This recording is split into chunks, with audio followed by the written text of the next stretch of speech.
আসসালামু আলাইকুম। ওয়ালাইকুম আসসালাম। বড় ভাই, আমরা এখন যে জায়গাটা আছি এটা কোথায়? এটা শেরপুর মির্জাপুর ভাটারা গ্রাম। ভাটরা গ্রাম। জি। হ্যাঁ, আপনার নাম? আমার নাম মোহাম্মদ আইয়ুব আলী। আইয়ুব আলী ভাই।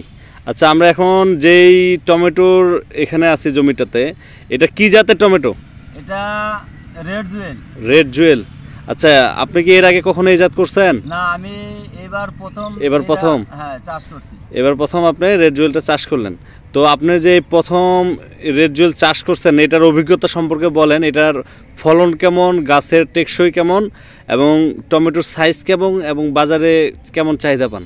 মাশাআল্লাহ, এই রেড জুয়েলটার গাছের রোগ প্রতিরোধ ক্ষমতা খুবই ভালো। জি। এবং এই গাছটা চারাটা লাগাচ্ছি আজ প্রায় 60 দিন হচ্ছে। জি।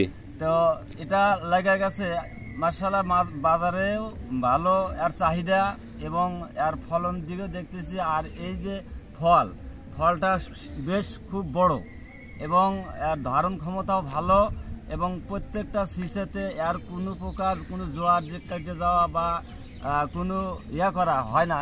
কিন্তু এর প্রত্যেকটা জোয়ারে দেখেন, প্রত্যেকটা শীষেতে প্রায় 7টা 8টা করে ফল ধরছে।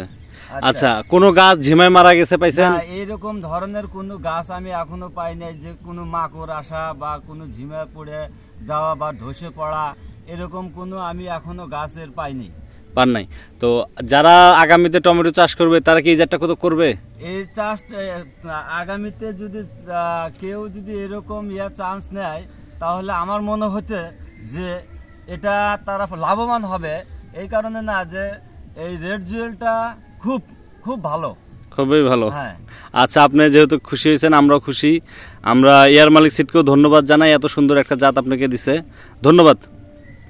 সম্মানিত চাষি ভাইয়েরা, আমি চলে আসলাম এয়ার মালিক সিডের আলোচিত একটি জাত মালিক 50 ফুলকপি। এটা একটি আগাম তাপমাত্রা ও বৃষ্টি সহনশীল জাত। এর মাঠ পর্যায়ের ফলাফল দেখানোর জন্য তো আমি এখন অবস্থান করছি বগুড়া জেলার শিবগঞ্জ উপজেলার